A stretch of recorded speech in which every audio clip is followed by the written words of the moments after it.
अब हमारा अगला टॉपिक है क्लास 12 भौतिक विज्ञान, द्विध्रुव के कारण वैद्युत क्षेत्र। चलिए मान लीजिए ये कोई वैद्युत द्विध्रुव है, इस सिरे पर प्लस क्यू आवेश और इस सिरे पर माइनस क्यू आवेश है। इनके बीच की दूरी 2L है।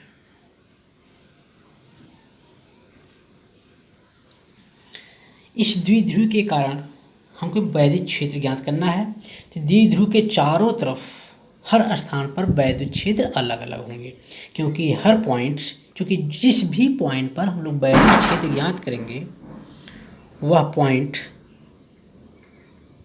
इन आवेशों से अलग अलग दूरियों पर होगा, इसलिए अलग अलग बिंदुओं पर वैद्युत क्षेत्र की तीव्रता अलग होगी। तो यहाँ पर हम इस चैप्टर में जो वैद्युत क्षेत्र ज्ञात करेंगे, एक इस द्विध्रुव की अक्ष पर ज्ञात करेंगे,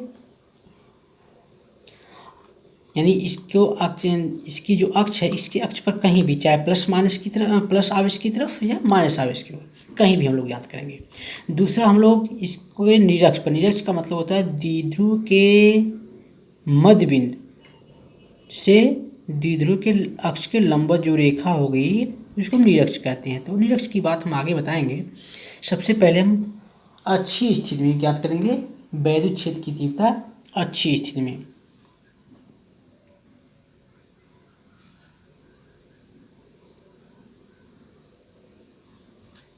तो यहाँ पर मान लीजिए द्विध्रुव के मध्य बिंदु से r दूरी पर कोई बिंदु P है।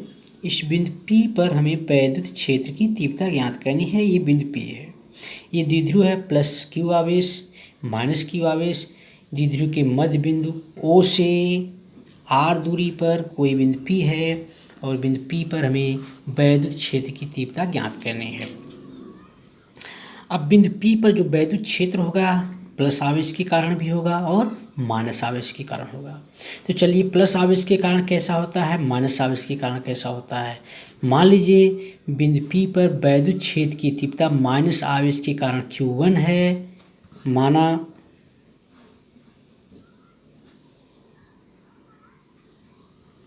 हम लोग मान ले रहे हैं कि वैद्युत क्षेत्र की तीव्रता प्लस Q के कारण E2 है बिंदु P पर, माइनस आवेश के कारण बिंदु P पर वैद्युत क्षेत्र की तीव्रता है E1। तो कैसे हम, चूँकि वैद्युत क्षेत्र की तीव्रता भी सदिश राशि है, इसकी दिशा बल की दिशा में होती है। पिछले वीडियो में हमने आपको दिखाया था कि वैद्युत क्षेत्र की तीव्रता प्लस आवेश से दूर की तरफ होती है और माइनस आवेश की ओर होती है। तो बिंदु P पर वैद्युत क्षेत्र की तीव्रता E1 है माइनस आवेश के कारण, तो E1 की दिशा माइनस आवेश की तरफ होगी E1। वेक्टर राशि दिखाते हैं। और बिंदु P पर प्लस Q के कारण वैद्युत क्षेत्र की तीव्रता प्लस से दूर होती है, यानी E2। तो चूंकि ये E1 और E2 एक दूसरे के विपरीत दिशा में हैं, तो रिजल्टेंट इलेक्ट्रिक फील्ड जो होगी दोनों के अंतर के बराबर होगी। तो सबसे पहले हम E1 ज्ञात करेंगे, फिर उसके बाद E2 ज्ञात करेंगे, फिर नेट P पर वैद्युत क्षेत्र की तीव्रता ज्ञात करेंगे। तो सबसे पहले हम देखते हैं माइनस आवेश के कारण बिंदु P पर वैद्युत क्षेत्र की तीव्रता E1 बराबर 1/4 पाई एप्सिलॉन नॉट। हम K बराबर 1 मान लेते हैं, हम या K ही लिखते हैं, K Q/r²। यहाँ पर तो R की वैल्यू क्या होगी, यानी माइनस आवेश के कारण यहाँ से लेकर के यहाँ तक की दूरी R है, यहाँ से यहाँ तक की दूरी निकालना है, ये दूरी स्मॉल l है, तो R माइनस l हो जाएगी।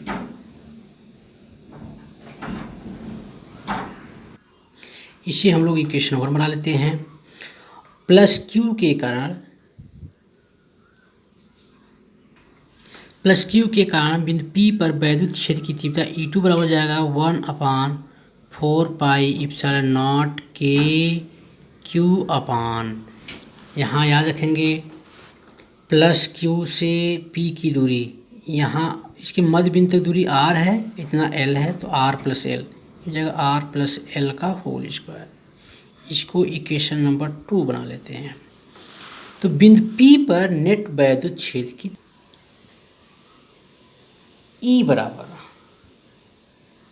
हो जाएगा E1 माइनस E2। हम लोग देख रहे हैं यहाँ पर E1 माइनस E2 दोनों विपरीत दिशा में हैं, तो E1 माइनस E2 होगा। हमने E2 माइनस E1 क्यों नहीं किया? क्योंकि हमको पता है कि जो E1 की वैल्यू है बड़ा है, E2 की वैल्यू छोटी है, इसलिए हमने E1 माइनस E2 किया है। और जो नेट वैद्युत क्षेत्र की तीव्रता की दिशा होगी बड़े वैद्युत क्षेत्र की तरफ होगी। E1 बड़ा है तो नेट वैद्युत क्षेत्र की तीव्रता E1 की तरफ होगी। तो E इक्वल टू हो जाएगा E1 माइनस E2, इसको हम लोग माइनस करेंगे। तो E equal to E1 minus E2, E1 की वैल्यू जाएगा Q upon 1/4 pi epsilon not K Q upon R minus L का square minus 1/4 pi epsilon not K Q upon R plus L का square. यहाँ पर हम लोग 1/4 pi epsilon not K common लेंगे, Q भी कॉमन ले रहे हैं, तो बचेगा 1/r माइनस एल का square minus 1/r plus L का स्क्वायर। इसको हम लोग सॉल्व करते हैं,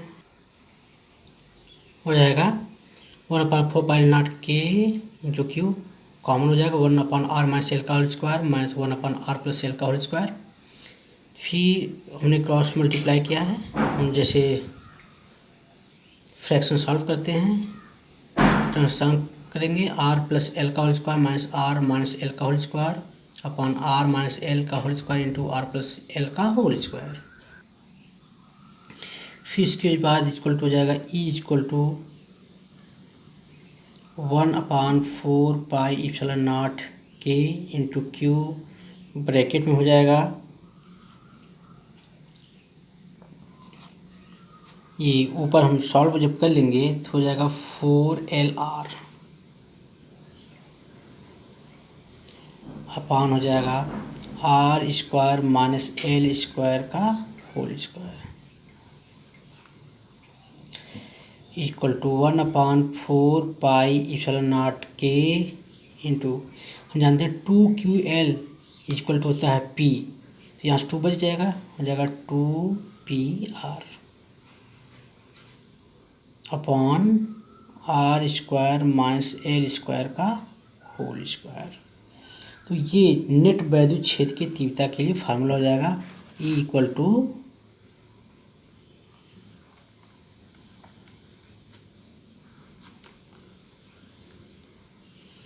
इसकी दिशा यहाँ पर माइनस आवेश से प्लस आवेश की ओर है।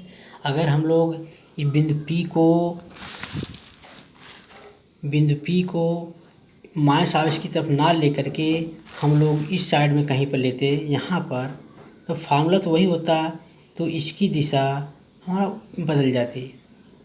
इसकी दिशा तब यहाँ पर हमारा E बड़ा होता, तो E के कारण जो हमारा Q बड़ा होता प्लस Q, तो Q के कारण वैद्युत क्षेत्र की तीव्रता हमारी E डायरेक्शन में होती, तभी यही होता कि माइनस आवेश से प्लस आवेश की ओर होती। अब हम इसमें कुछ कंडीशन लगाते हैं। कंडीशन क्या है? अगर मान लीजिए L की वैल्यू R की वैल्यू से बहुत छोटी हो, यदि L is more less than R, तब हम L को छोड़ सकते हैं। तो E इक्वल टू हो जाएगा 1/4 pi epsilon not K into 2PR अपान, यहाँ L को हम लोग छोड़ देंगे, ये R स्क्वायर है का स्क्वायर हो जाएगा R पावर 4 हो जाएगा और R से R कैंसिल हो जाएगा, इसलिए हमारा फार्मूला बन जाएगा E equal to 1/4 pi epsilon not K into 2P upon R cube. तो ये अक्षीय स्थिति में वैद्युत क्षेत्र की तीव्रता के लिए फार्मूला है। E का मात्रक न्यूटन प्रति कूलाम होता है, तो मात्रक लिख देंगे। अब हम लोग निरक्षीय स्थिति में, निरक्षीय स्थिति में वैद्युत क्षेत्र की तीव्रता निकालेंगे।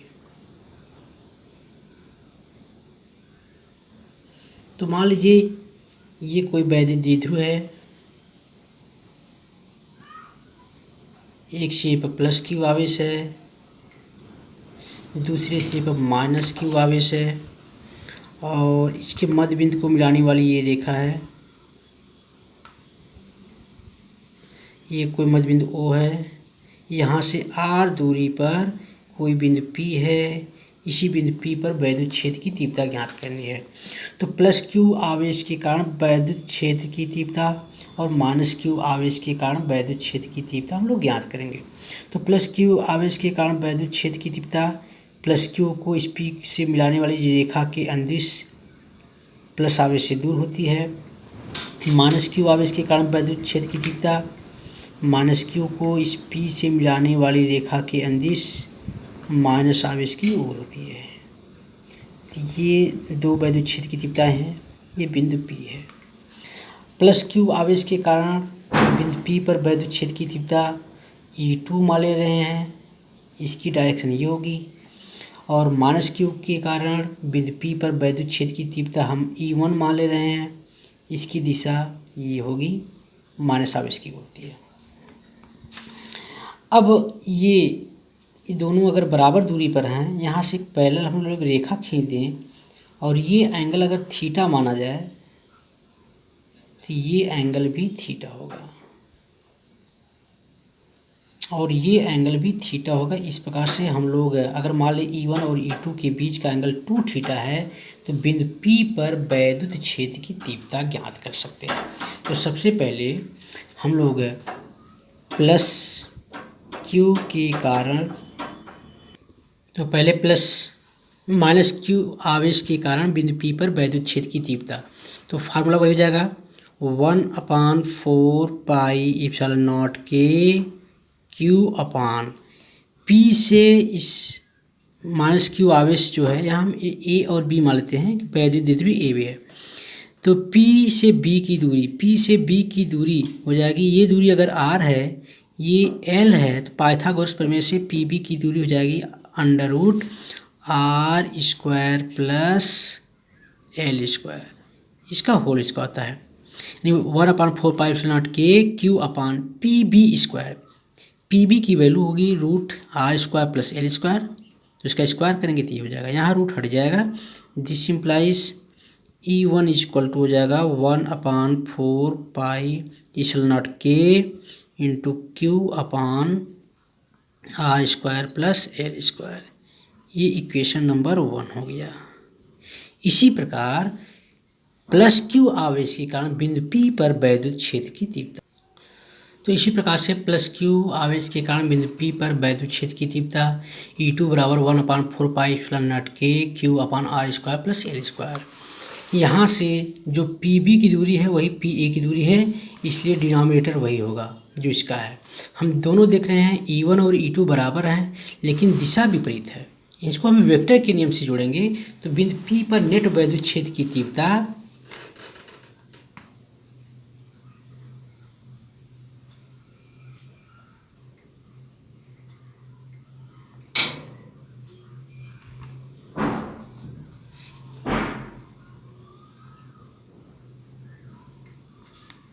E इक्वल टू, हम लोग जानते हैं दो सदिश राशि हैं P और Q, उनके बीच का कोण अगर अल्फ़ा है तब उनका नेट सदिश R इक्वल टू होता है P² अंडर रूट होता है R equal to under root P² plus Q² plus 2PQ cos alpha, अगर P और Q के बीच का कोण अल्फ़ा है तो यहाँ पर इनके बीच का कोण 2 थीटा है, तो नेट E इक्वल टू हो जाएगा E1² plus E2² plus 2E1 E2 cos 2 theta. यहाँ E1 और E2 के परिमाण बराबर हैं, इसलिए हम E1 दोनों को लिख दे रहे हैं, plus 2E1 into E1 into cos 2 theta, दोनों बराबर हैं इसीलिए E2 के स्थान पर हमने E1 कर दिया है। ये हो जाएगा 2E1 square plus 2E1 square cos 2 theta. हम 2E1 स्क्वायर कॉमन ले रहे हैं, जाएगा 1 plus cos 2 theta. 2E1 square 1 plus cos 2 theta को 2 कास स्क्वायर थीटा लिखा जा सकता है, यानी हो जाएगा 4E1 स्क्वायर कास स्क्वायर थीटा। एक चीज़ ध्यान दीजिएगा, ये ई स्क्वायर की वैल्यू होगी, तो ई की वैल्यू हो जाएगी 2E1 कास थीटा। वैल्यू हम रख देते हैं, E1 की वैल्यू और कास थीटा की वैल्यू। तो E1 की वैल्यू तो वही है, E1 और E2 की value 1/4πε0k Q/r² plus L square.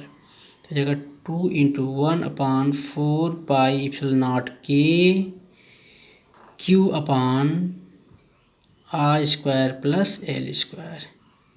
Cos theta यहाँ फिगर से हम लोग देखते हैं, इस फिगर में ये राइट एंगल ट्रायंगल में ये बेस है, ये परपेंडिकुलर है, ये hypotenuse. Cos theta equal to the base upon hypotenuse.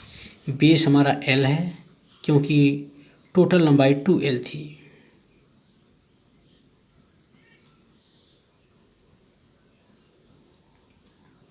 और ये PB, इसका मान है √r² प्लस L स्क्वायर।